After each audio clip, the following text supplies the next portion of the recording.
Los ojos del emperador permanecieron abiertos durante 3 días enteros, mirando a la nada, mientras moscas se acumulaban en las comisuras. Dentro de los brillantes pasillos de mármol de la villa, los sirvientes caminaban en silencio, todos demasiado asustados de ser quienes confirmaran que el olor ya anunciaba la muerte del emperador. Afuera, más allá de los altos acantilados de Capri, un ruido comenzó lejano, como olas chocando contra las rocas. Pero hora tras hora se hizo más fuerte. Ese sonido se convirtió en palabras. Al Tíber con Tiberio.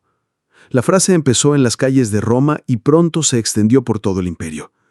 Al final, el hombre que había asustado a millones durante 23 años era solo lo que siempre había sido: carne en descomposición. Los sirvientes lo encontraron enredado en las sábanas, con el rostro congelado en una mueca espantosa. Las llagas que cubrían su cuerpo supuraban por última vez. Nadie lloró por Tiberio. La gente solo se alegró de que la pesadilla hubiera terminado. Pero, ¿cómo un héroe militar que una vez había rechazado el poder absoluto se convirtió en alguien tan repulsivo que los romanos tuvieron que inventar nuevas palabras para describir su maldad? Para entender cómo el mal se vistió de púrpura real, debemos volver a un día de boda. Un día que comenzó con lágrimas. Tiberio había apoyado el rostro contra un muro del jardín, viendo a su ex esposa pasar con su nuevo marido. Y ese fue el último día que alguien lo vio llorar. Corría el año 12 a.C., y el mejor joven general de Roma acababa de perder a la única persona que lo había amado de verdad. Vipsania no quería divorciarse, y Tiberio tampoco. Pero cuando Augusto daba una orden, incluso el amor tenía que morir. El matrimonio con Vipsania era lo que lo mantenía humano. Ella entendía sus largos silencios y cómo prefería los campamentos militares a los palacios lujosos. Juntos construyeron algo raro entre las parejas ricas de Roma. Un amor verdadero. Su hijo Druso era la prueba de que incluso Tiberio, siempre tan serio, podía dar alegría. Pero Augusto tenía planes más grandes, y eso significaba un sacrificio. Su hija Julia necesitaba un nuevo esposo tras la muerte de Agripa. La solución fue simple: obligar a Tiberio a abandonar a la mujer que amaba y casarse con la hija del emperador. La orden se disfrazó con palabras como deber y destino. Tiberio al principio no aceptó, pero decir demasiadas veces que no a Augusto podía considerarse traición. El divorcio fue rápido, como arrancar una venda. Un día Vipsania era su esposa, al siguiente estaba casada con un senador. La ley romana era limpia, sí, pero los corazones romanos no. Los sirvientes contaban que vieron a Tiberio parado frente a la casa de Vipsania a horas extrañas. Una vez, la siguió por el foro, siempre manteniendo cierta distancia, pero sin dejarla fuera de su vista. Cuando ella se volvió y lo vio, dicen que corrió. Tiberio quedó quieto, observando cómo desaparecía entre la multitud. Esa boda con Julia fue el inicio de algo cruel. Julia no era nada parecida a Vipsania. Era dura donde Vipsania había sido suave. Era hiriente donde Vipsania había sido bondadosa. Julia tampoco quería ese matrimonio. Pero a diferencia de Tiberio, no lloró. Quería venganza. Su noche de boda se sintió más como una pelea. Se burló de su manera de hablar cuando él intentó acercarse. Él respondió guardando silencio, y ese silencio se volvió más frío y aterrador cada día. Su lecho se convirtió en un lugar de vergüenza nocturna. Julia tuvo amantes, y se aseguró de que Tiberio lo supiera. Volvía de esos encuentros con regalos de otros hombres y hablaba de lo mucho mejores que eran. Tiberio callaba, pero algo dentro de él estaba cambiando. Los sirvientes lo notaron primero. Antes solo era serio, ahora era impredecible. Si un esclavo derramaba vino, quizá lo perdonaba, o quizá lo azotaba 50 veces. Todo dependía de si había visto a Vipsania ese día. Su autocontrol empezaba a romperse, mostrando algo oscuro debajo. Los informes militares de la época muestran a un general que se volvía cruel. Antes, daba a sus enemigos muertes honorables. Ahora, los hacía sufrir de formas extrañas. Un jefe germano se rindió pacíficamente, creyendo que sería perdonado. Pero Tiberio lo obligó a ver la ejecución de toda su familia antes de matarlo. El general, antes conocido por su justicia, ahora gobernaba con miedo. Y eso fue solo la primera parte de Tiberio que murió. Mes a mes empeoraba. Empezó a beber mucho, algo que antes no hacía. El vino hacía más fáciles las noches con Julia, pero traía pensamientos oscuros. Empezó a llevar listas, nombres de quienes lo habían ofendido. Insultos reales, insultos inventados, todo escrito, como si planeara algo. La violencia en casa también creció, pero no eran huido ni gritos. Era violencia fría, silenciosa, aterradora. Los sirvientes de Julia susurraban historias de castigos extraños por errores mínimos. Una peluquera que jaló demasiado fuerte perdió los dedos, uno a uno. Un sirviente lento con el vino tuvo que sostener jarras hasta que sus abrazos no aguantaron más, y luego fue azotado por derramar. Y aún así, Tiberio seguía vigilando la casa de Vipsania. Su nuevo marido acudió a las autoridades, pero ¿quién iba a arrestar al yerno del emperador?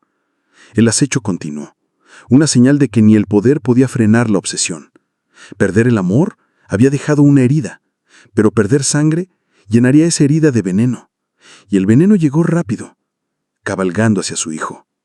El mensajero trajo palabras que golpearon como un puño. Tu hijo está muerto, César. Los médicos creen que fue veneno.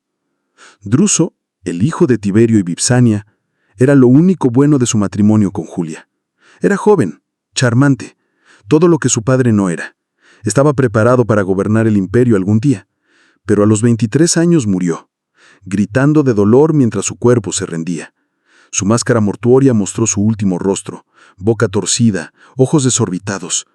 El veneno era evidente, pero nadie sabía quién lo había hecho. Tiberio no lloró. Se enfureció. Vipsania había sido su corazón. Druso era el último hilo que lo mantenía sano. Ese hilo se rompió y el ruido dentro de él fue ensordecedor. Lo peor no fue solo el asesinato. Los médicos vieron algo aún más horrible. No era veneno común. Era tan perfecto, tan doloroso. Alguien lo había preparado para que Druso sufriera lentamente. El asesino quería que lo sintiera, que supiera lo que le ocurría. Tiberio guardó silencio al principio, pero se decía que apretaba tanto las manos que sus uñas le abrían la piel y lo hacían sangrar. Cuando habló finalmente, lo hizo con calma. Tráiganme a todos los que tocaron la comida o la bebida de mi hijo. La búsqueda comenzó esa misma noche. No era la ley romana normal, con juicios y pruebas. Esto era algo antiguo y cruel. Tiberio hacía las preguntas él mismo. Al principio tenían sentido. ¿Dónde habían estado? ¿Por qué querrían dañar a Druso? Luego se volvieron extrañas. Quería saber sobre sus sueños, sus miedos de infancia, si creían en castigos después de la muerte. La lista de sospechosos crecía cada día. Él mismo escribía cada nombre. Un sirviente del vino que le llevó la última copa a Druso, el médico que no pudo salvarlo, un senador que había discutido con él por el grano, una liberta vista cerca de la cocina. La lista no dejaba de aumentar aunque dejara de tener sentido. Incluía a cualquiera que podía haber ganado algo con la muerte de Druso, a cualquiera que en algún momento había estado en desacuerdo con él, incluso a quienes solo habían estado cerca. Tiberio hacía categorías. Definitivamente culpable. Probablemente culpable. Más o menos culpable. Y culpable solo por estar relacionado. Las ejecuciones comenzaron con el primer grupo, pero no se detuvieron ahí. La ley romana exigía pruebas, pero el dolor exigía sangre. Y ahora Tiberio sabía cuál de las dos era más fuerte. El sirviente del vino murió primero, crucificado, pero no de la manera normal. Tiberio ordenó que la cruz fuera más baja para que los dedos de los pies apenas tocaran el suelo, lo que prolongaba el sufrimiento. El médico recibió veneno, pero solo un poco, lo suficiente para que muriera lentamente, tal como lo hizo Druso. Cada ejecución tenía un toque personal, una señal de la fría venganza de Tiberio. Lo que hizo después con la familia de ese médico se convertiría en su... El médico tenía esposa y 3 hijos. La ley romana decía que las familias no podían ser castigadas por los crímenes de una sola persona, pero Tiberio tenía sus propias ideas. Acusó a la esposa de no denunciar la conducta extraña de su marido. Eso, si se probaba, era delito de muerte. El hijo mayor, de solo 16 años, fue culpado por guardar silencio. Los 2 menores se convirtieron en un problema. La ley romana decía que los niños antes de la pubertad no podían ser ejecutados. Tiberio buscó en registros antiguos hasta que encontró unas leyes raras sobre sangre impura. La idea de que un crimen hacía culpable a toda la familia. Ordenó encerrar a los niños hasta que fueran lo bastante grandes, y luego matarlos por culpa heredada. Pero no quiso esperar. Cada día que seguían vivos lo sentía como un insulto a la muerte de Druso. Entonces ideó un plan nuevo. Si no podían ser castigados como niños, simplemente dejarían de serlo. Organizó una ceremonia que los declaraba adultos y fueron estrangulados ese mismo día. Ese fue el patrón que siguió después. Muy pronto la gente entendió que Tiberio no solo castigaba a la persona, castigaba a todos los que amaba, a tu familia, a tus amigos, incluso a los que estaban cerca. El imperio miraba con miedo cómo su tristeza se convertía en crueldad organizada. Pocos meses después, Tiberio tomó una gran decisión. Dejaría Roma para siempre. Las manos del arquitecto temblaban mientras Tiberio le explicaba qué tipos de habitaciones quería en las 12 villas. Eligió Capri con mucho cuidado. Era una fortaleza isleña. Solo se podía llegar en barco. Los acantilados caían en picado hacia aguas profundas. Nadie podía sorprenderlo. Y tampoco escapar fácilmente. El arquitecto, un sirio llamado Kelas, había construido casas lujosas en todo el imperio. Pero nada lo había preparado para lo que Tiberio pedía. Quería 12 villas, cada una con un propósito distinto. Pasadizos ocultos que las conectaran, salas con desagües en el suelo, piscinas con formas especiales y balcones para mirar desde arriba. Habitaciones con ganchos en el techo y sujeciones en las paredes. Necesito privacidad, dijo Tiberio, con su rostro arruinado entre sombras. Privacidad total. La villa número 3 tenía piscinas muy distintas a las que existían en Roma. No eran para diversión. Su tamaño y forma eran exactos. Lo bastante profundas para que los adultos no pudieran estar de pie, pero poco profundas para que cualquiera en su interior pudiera ser observado desde arriba. Calentadores mantenían el agua a temperaturas exactas. Asientos tallados en las paredes estaban colocados a la altura precisa. Kelas no preguntó por qué. Sabía que ser curioso con Tiberio podía hacerlo desaparecer. Construyó lo que le pedían e intentó no pensar demasiado. Los trabajadores venían de distintas regiones del imperio, así ningún grupo conocía el diseño completo. Una vez terminada su parte, eran enviados lejos rápidamente. Otras villas tenían otros usos. La Villa 7 tenía habitaciones pequeñas, todas insonorizadas con paredes gruesas y revestimiento de corcho. La Villa 9 tenía salas médicas que parecían demasiado avanzadas para una casa privada. Había mesas con sujeciones, muchas herramientas quirúrgicas, frascos para guardar líquidos. Los barcos llegaban solo de noche. No se escuchaba nada de la carga. Los primeros trajeron comida y sirvientes, pero esos sirvientes eran distintos. Jóvenes, de buen aspecto, elegidos por algo más que tareas domésticas. Venían de lugares lejanos, donde apenas se hablaba latín. Lugares donde nadie preguntaría si un niño no regresaba a casa. Después llegaron cargamentos aún más extraños. Paquetes envueltos que a veces se movían. Cajas con pequeños agujeros de aire. Con ello llegaban guardias, soldados de las guerras germanas, entrenados para obedecer sin pensar. Todo el proyecto duró 2 años. Cuando Kelas terminó, Capri era como un país propio. Solo respondía a Tiberio. Cada semana llegaban provisiones, comida, vino y todo lo demás. Lo que salía de la isla eran sobre todo cartas y órdenes del emperador. Y esas órdenes eran cada mes más extrañas y crueles. Pero levantar salas raras era solo el comienzo. Tiberio creó una corte que no se parecía en nada a la de otros emperadores. Mientras los demás tenían consejeros sabios y gobernantes cercanos, él reunió un equipo muy distinto. Estaba Caraqueles, un médico expulsado de Rodas por experimentos siniestros.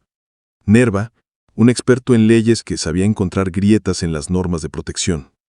Y Aselio, que había dirigido el burdel más lujoso del imperio, hasta que lo castigaron por abusos terribles. Estos hombres se convirtieron en sus consejeros de confianza.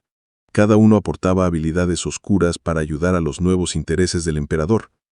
Cenaban juntos todas las noches. Hablaban de grandes ideas y de asuntos perturbadores como si fueran lo mismo. Visitantes decían que parecía un lugar de inteligencia maligna, donde actos terribles se discutían igual que hablar del transporte de grano. También llegaban otras personas extrañas, nobles menores que disfrutaban de cosas retorcidas, comerciantes que vendían cierto tipo de esclavos, artistas que pintaban escenas inquietantes de dolor humano. Capri empezó a atraer a la gente más oscura del imperio, todo protegido por el propio emperador. Cuando los primeros gritos rebotaron en los acantilados de Capri, hasta los guardias curtidos en batalla se asustaron. Ellos habían visto horrores en batalla, pero nada así. Un aviso de trabajo comenzó a circular. Pedía maestros de natación para las piscinas del emperador. Se preferían niños. La contratación se hacía en silencio, en las zonas más pobres del imperio. Familias con demasiados hijos eran contactadas por hombres elegantes. La oferta sonaba magnífica. Sus hijos trabajarían para el emperador. Aprenderían nuevas habilidades. Enviarían dinero a casa. Si los padres hacían demasiadas preguntas, la oferta se retiraba.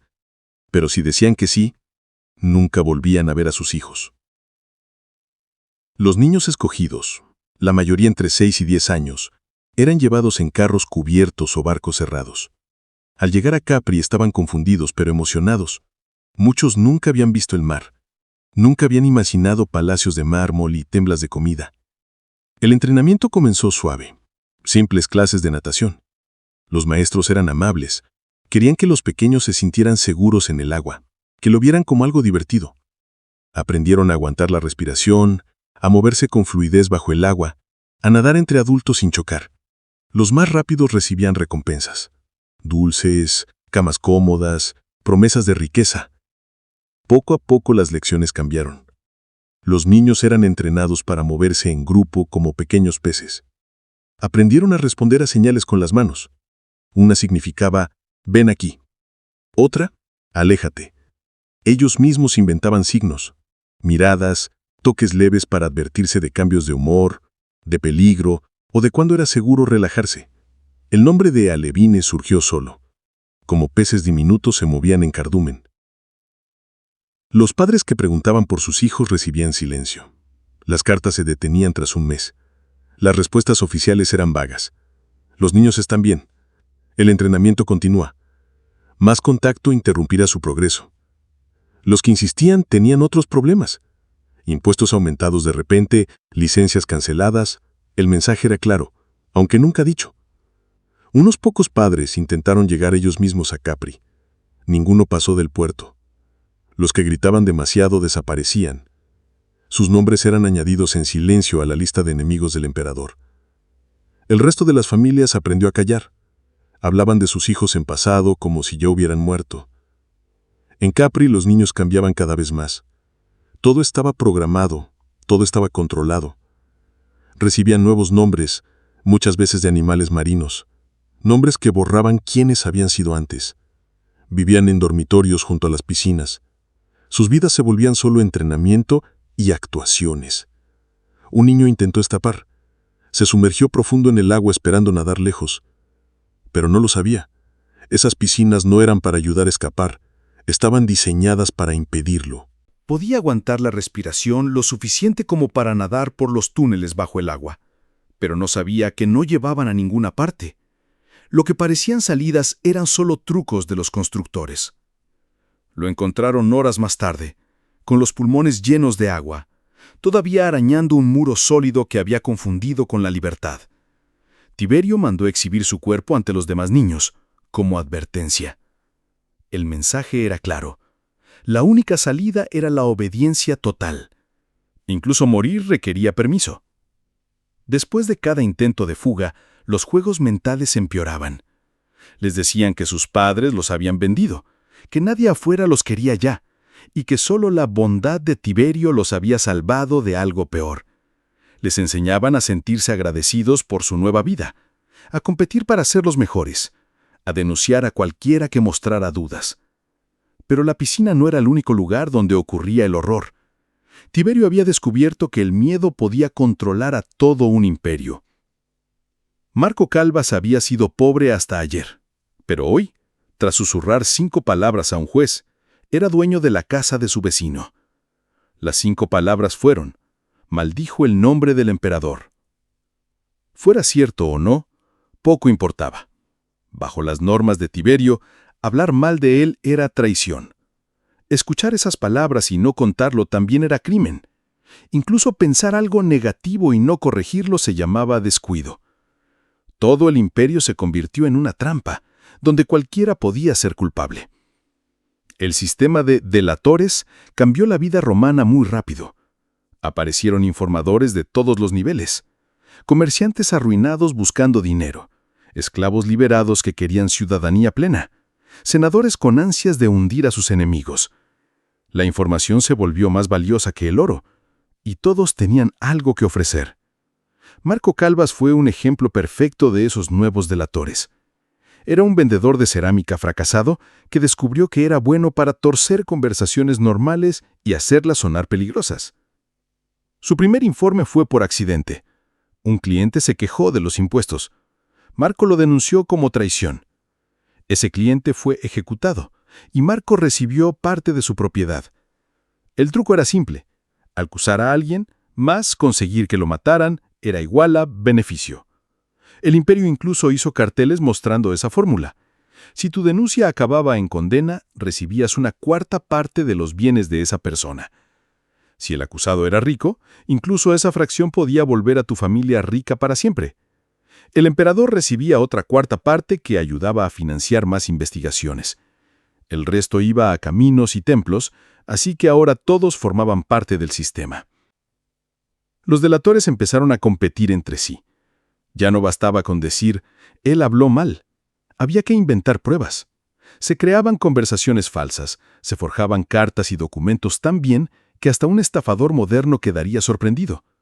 Algunos incluso contrataban a actores para hacerse amigos de sus víctimas y hacerles decir frases que sonaran como rebeldía. Los mejores tenían su estilo propio.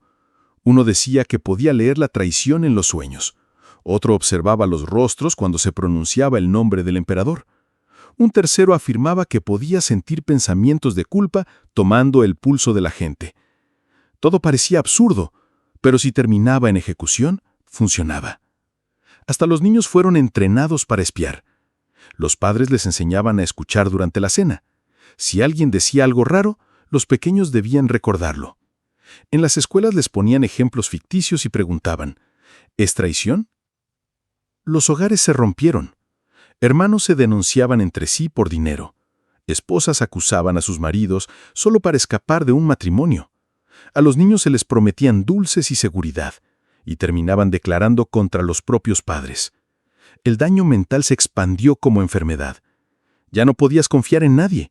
Cualquier secreto podía volverse contra ti. Las amistades se deshacían. Incluso tener un pensamiento era arriesgado, como si alguien pudiera leer tu mente. Algunos casos necesitaban más que palabras.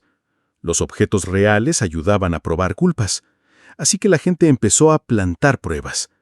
Se falsificaban cartas, se organizaban reuniones fingidas con actores y disfraces, se dejaban espadas viejas, monedas extranjeras o listas de nombres en lugares donde la guardia pudiera encontrarlas. Un delator famoso, Fulcinio, se volvió experto en culpar a los muertos.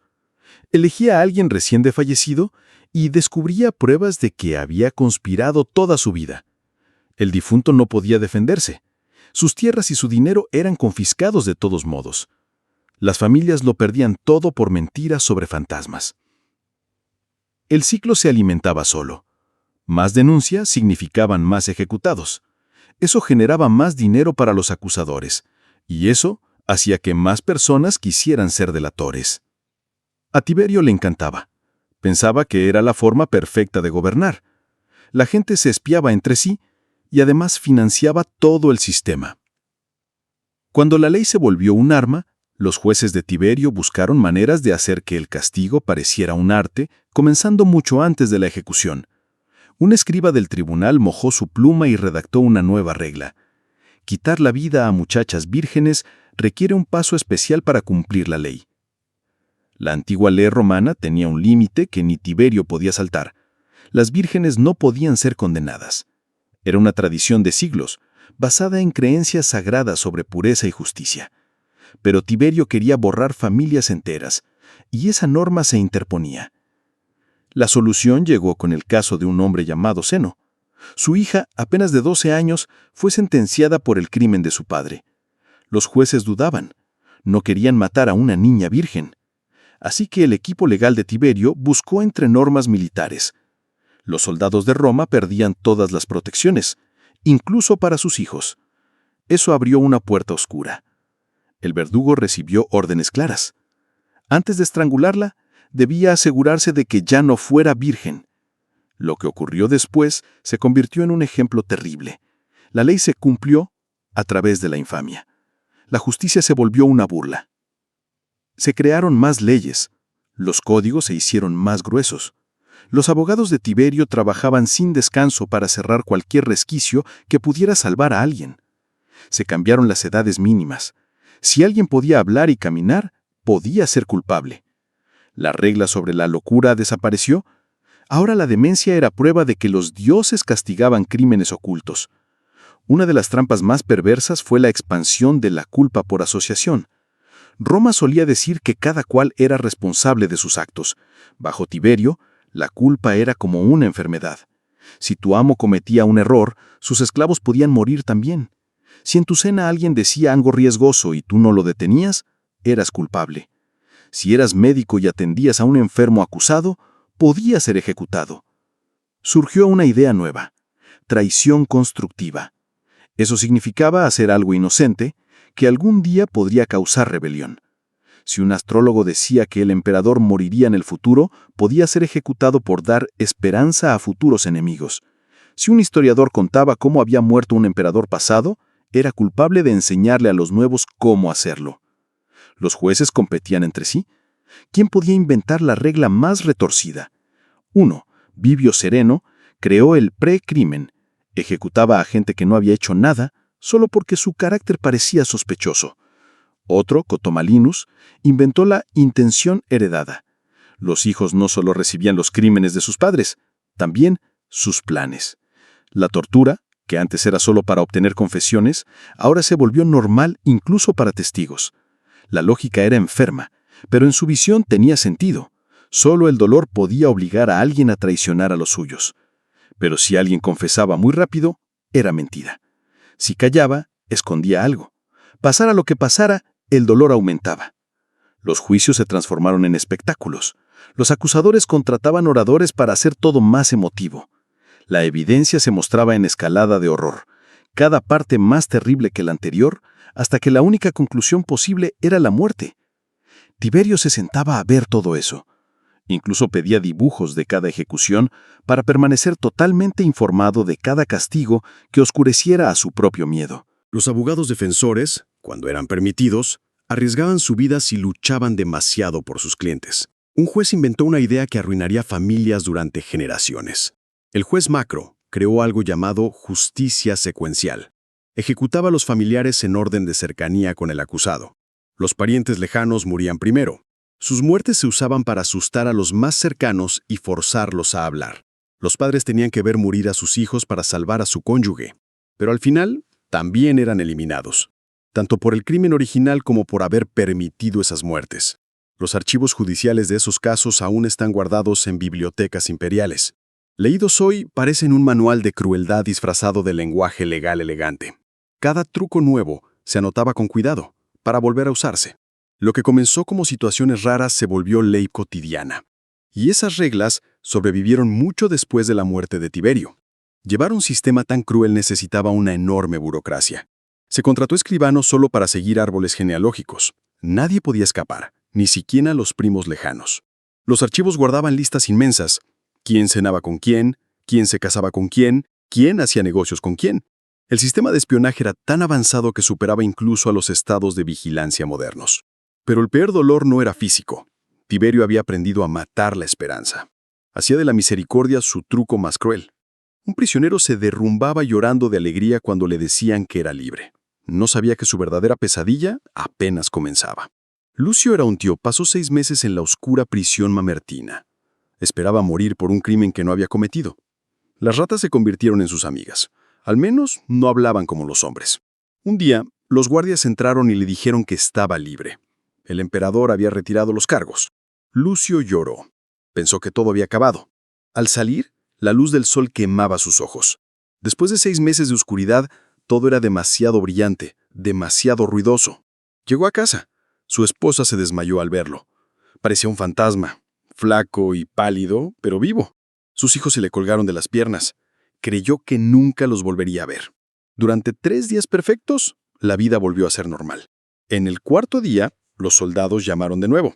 Decían que había aparecido nueva evidencia. La misericordia fue retirada. La esposa de Lucio gritó cuando se lo llevaron otra vez. Pero no fue la primera en aprender el juego favorito del emperador. 3 días de libertad dolían más que 3 años de celda.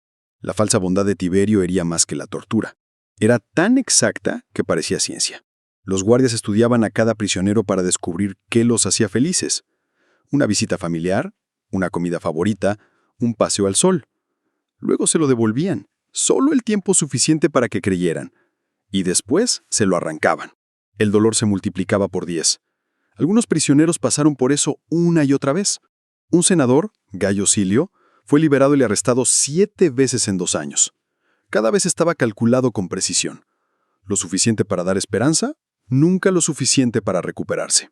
Su ejecución final fue un alivio. Hasta él la recibió con gusto. Lo más perverso de ese juego era su aleatoriedad. A veces la misericordia duraba unas horas, otras veces meses.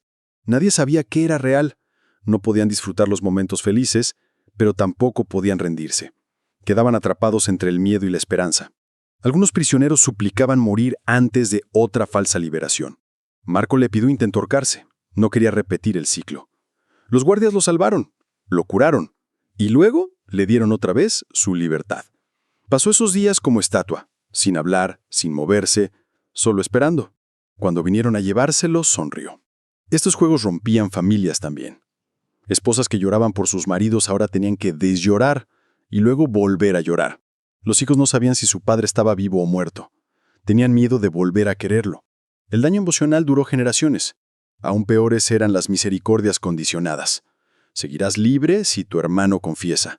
Vivirás si tu hijo permanece leal. Los prisioneros eran liberados pero atados a reglas que no podían controlar.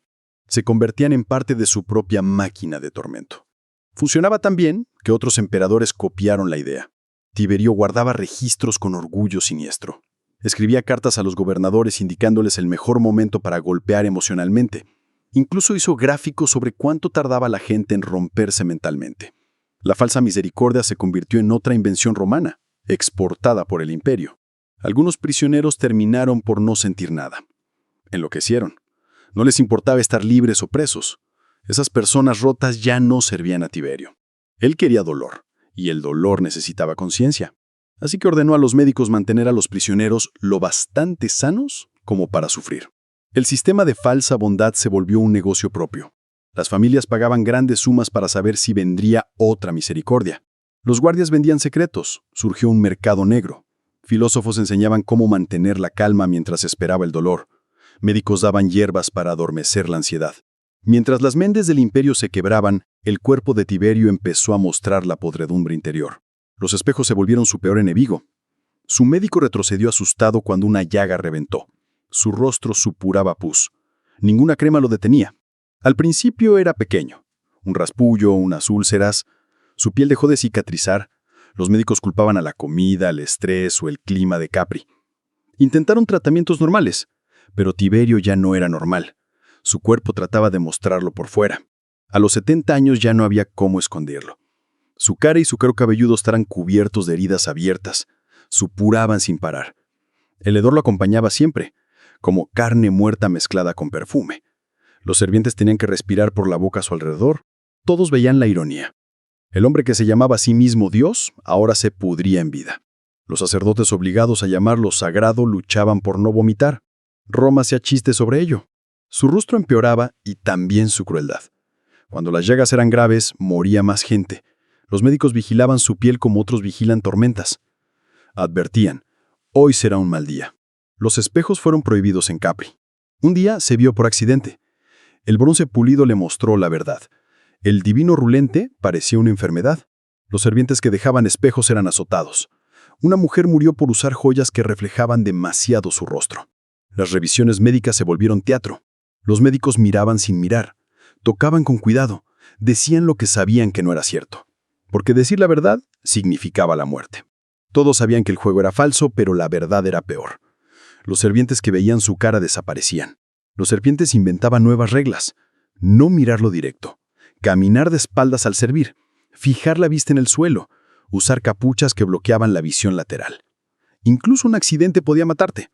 Una criada soltó un grito al verlo sin querer. Esa misma noche fue estrangulada. Su miedo a verse no era solo vanidad. Creía que su imagen podía ser usada para brujería, que un retrato suyo podía ser maldito. Los artistas tenían prohibido dibujarlo.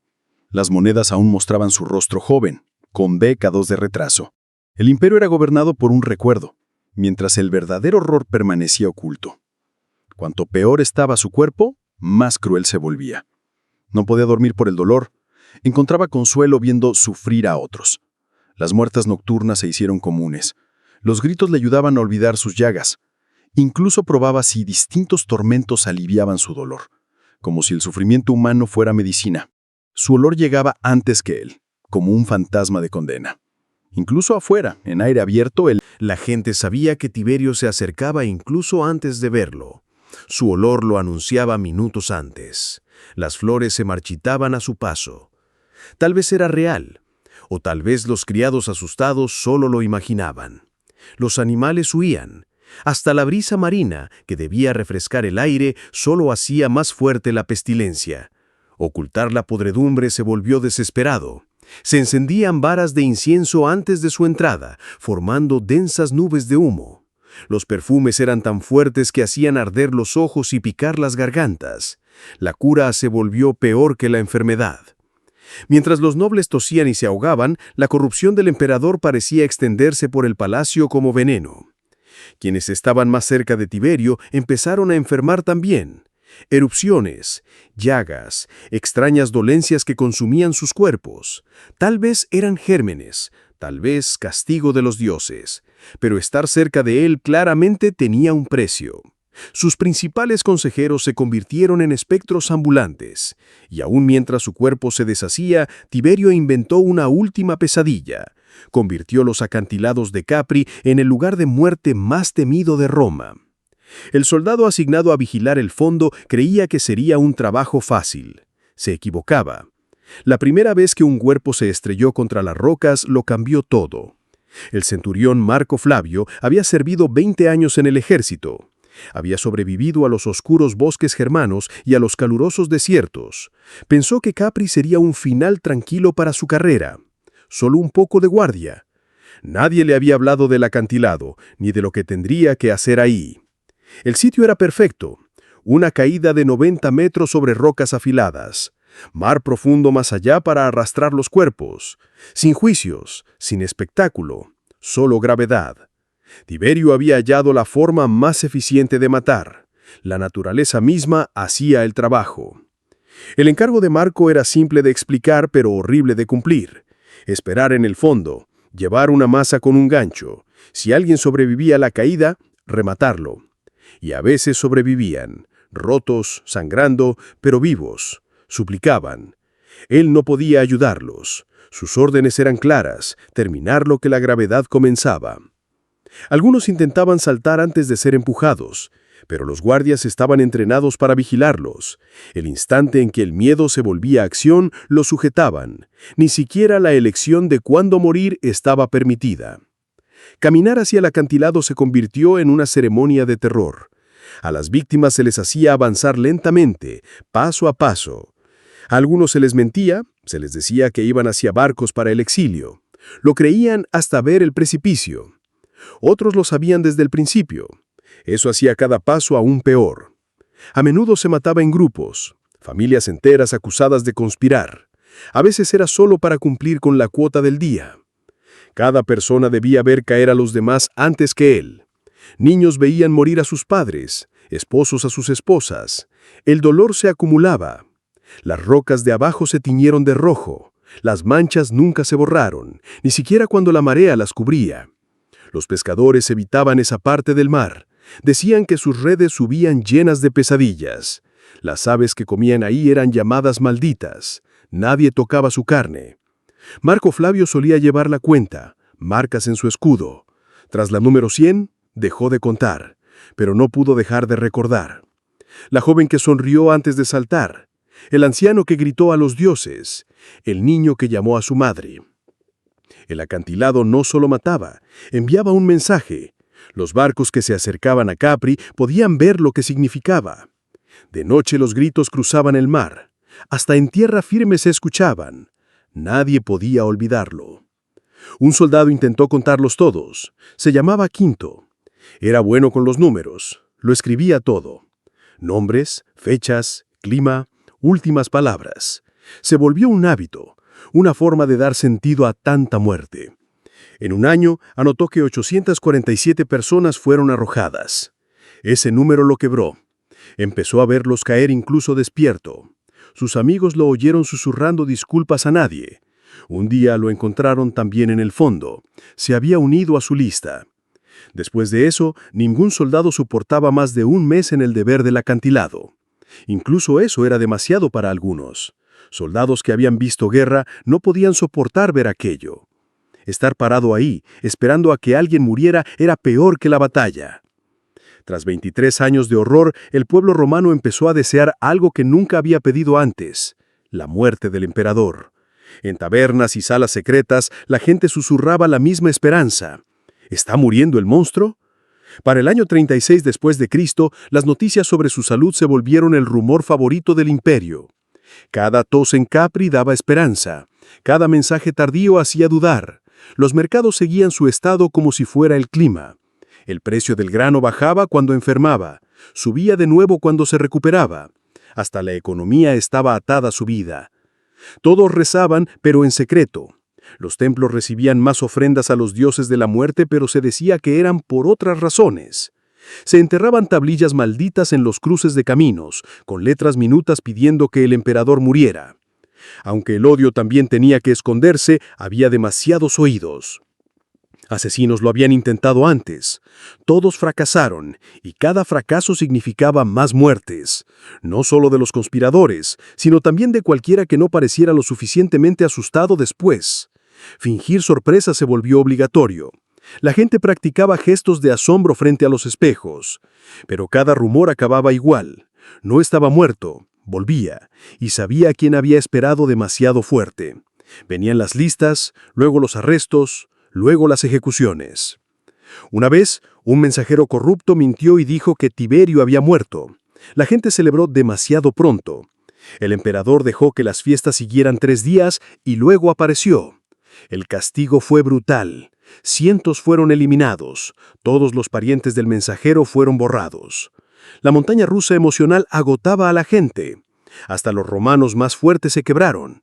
La esperanza se volvió otra forma de tortura. Algunos aprendieron a no creer nada bueno. Otros se rindieron y enloquecieron. Ya no podían fingir tristeza cada vez que él seguía vivo. Algunos empacaron y abandonaron Roma. Muchos huyeron. En los últimos años de Tiberio, cada vez más gente se marchó. Vendían todo y desaparecían. Se mudaban a los bordes del imperio. Preferían vivir con bárbaros antes que bajo Tiberio. Las ciudades fronterizas se llenaron de esos fugitivos. Eligieron el riesgo en vez de la muerte segura. Los que se quedaron hicieron de sobrevivir un arte. Cada palabra se volvió un rompecabezas. Había que hablar sin decir nada. Los lugares públicos quedaron vacíos. Hablar era peligroso. Roma se convirtió en una ciudad silenciosa. Sombras por todos lados. Los delatores también cambiaron. Seguían a los fugitivos. Rastreaban el oro que se movía, las tierras que cambiaban de manos. Huir se convirtió en un crimen por sí mismo. Las fronteras del imperio se volvieron trampas. Y entonces, marzo de 37 después de Cristo. Esta vez el silencio desde Capri fue... Esta vez, el silencio desde Capri era real. La primera señal fue la ruptura de la rutina. Los barcos de provisiones regresaron, pero no traían nuevas órdenes. Los mensajes enviados a la isla no recibían respuesta. La máquina perfecta, el engranaje exacto de las reglas del imperio, de pronto se detuvo. Quizá, solo quizá, ese silencio significaba lo que todos habían estado esperando, pero aún así, nadie celebró. La última vez, la esperanza había traído muerte. Así que esperaron, callados, congelados. El comercio se frenó. Toda Roma contenía la respiración. Ni siquiera los delatores se atrevieron a acusar a alguien por estar demasiado feliz. ¿Y si era demasiado pronto? Luego llegó la señal, no en palabras, sino en acciones. En Roma, la gente comenzó a preparar un funeral, antes de que existiera un comunicado oficial. Alguien importante había muerto en Capri, alguien lo bastante importante como para un rito real. La esperanza se volvió, quizás, el quizás en probablemente, pero nadie aplaudió. 20 años de terror habían enseñado a ocultar las emociones. Entonces, en la mañana del 16 de marzo, un sirviente entró de puntillas en la habitación del emperador y encontró lo que millones habían estado rezando. Pero, ¿había terminado de verdad la pesadilla? Las sandalias del criado apenas hicieron ruido sobre el mármol cuando se acercó. 3 días de silencio le habían dado valor para comprobar. El olor llegó primero, corrupción escondida bajo perfume. El olor de la muerte. Nada podía ocultarlo. Tiberio estaba enredado en sábanas de seda. Sus ojos miraban fijos al techo, atrapados en algún horror que solo él veía. Moscas caminaban por sus ojos abiertos. Su zumbido era el único sonido en la sala. El rostro, que había gobernado con miedo, ya no era más que un pedazo de carne. Las llagas de su piel seguían supurando. Las sábanas lujosas serían quemadas. Nadie intentaría limpiarlas. El sirviente retrocedió, como si el cadáver pudiera hablar todavía. Afuera, en el pasillo, otros criados se acercaban con cautela. Se miraron entre sí. No necesitaron decir nada. Uno corrió a buscar al capitán de la guardia. Otro fue a encender las hogueras de señal. El resto se quedó allí, atónito. El monstruo estaba muerto. Pero, ¿y ahora qué? La noticia corrió rápido. Las villas de Capri se llenaron de susurros. Los sirvientes, que habían vivido en sombras durante años, salieron a la luz. Los guardias dejaron las armas con las que habían hecho daño. En la piscina, donde habían ocurrido horrores, alguien empezó a vaciar el agua, como si eso pudiera lavar el mal. En tierra firme, ojos atentos vieron las llamas de señal. «Está muerto», dijo alguien. «El emperador ha muerto». Ese susurro creció, se hizo murmullo, luego grito y finalmente rugido. 23 años de silencio explotaron. El canto comenzó en los barrios más pobres, donde había causado más daño. «¡Al Tíber con Tiberio!». El grito se volvió más fuerte. Se extendió por las calles, por los mercados, por el Senado. Gente que había tenido miedo durante años de repente se sintió valiente. Vecinos que antes se habían delatado, se abrazaron y se perdonaron. Las fiestas comenzaron sin plan alguno. El vino se repartió como agua. Músicos tocaron canciones que habían estado prohibidas. Bailarines llenaron calles que solo habían visto funerales. Roma rió. Roma lloró. Roma gritó. Pero aún en la alegría, el daño se notaba. Los niños que crecieron bajo el miedo no entendían por qué la gente estaba tan feliz. Los adultos se estremecían de su propia risa. 20 años de terror no desaparecen en un día. Sí, el imperio estaba libre, pero también estaba roto. Los líderes discutieron qué hacer con el cuerpo. La ley decía que el emperador debía recibir un funeral real, incluso honores divinos. Pero era Tiberio. Los mismos senadores que lo llamaron Dios ahora querían tirarlo como basura. Mientras discutían, el cuerpo seguía pudriéndose. Afuera las multitudes gritaban más fuerte: «¡Al Tíber con Tiberio!».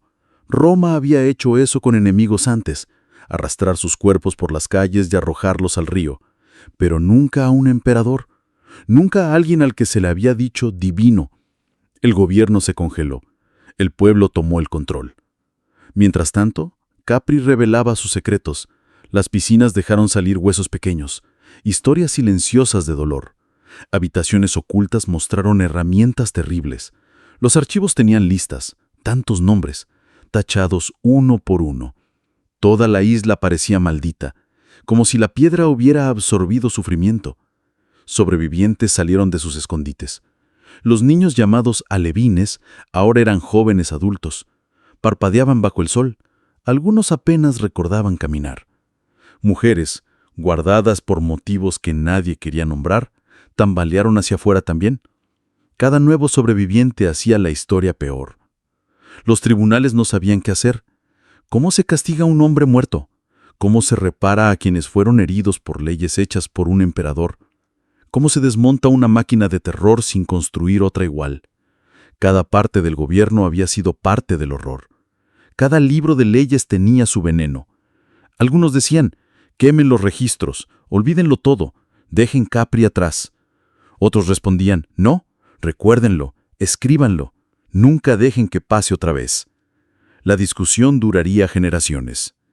Al final, eligieron lo simple. Tiberio recibió los honores más pequeños. Sus cenizas fueron enterradas en silencio. Roma miró hacia otro lado. El río Tíber permaneció limpio. El pueblo no tuvo su deseo final, pero quizás lo entendieron.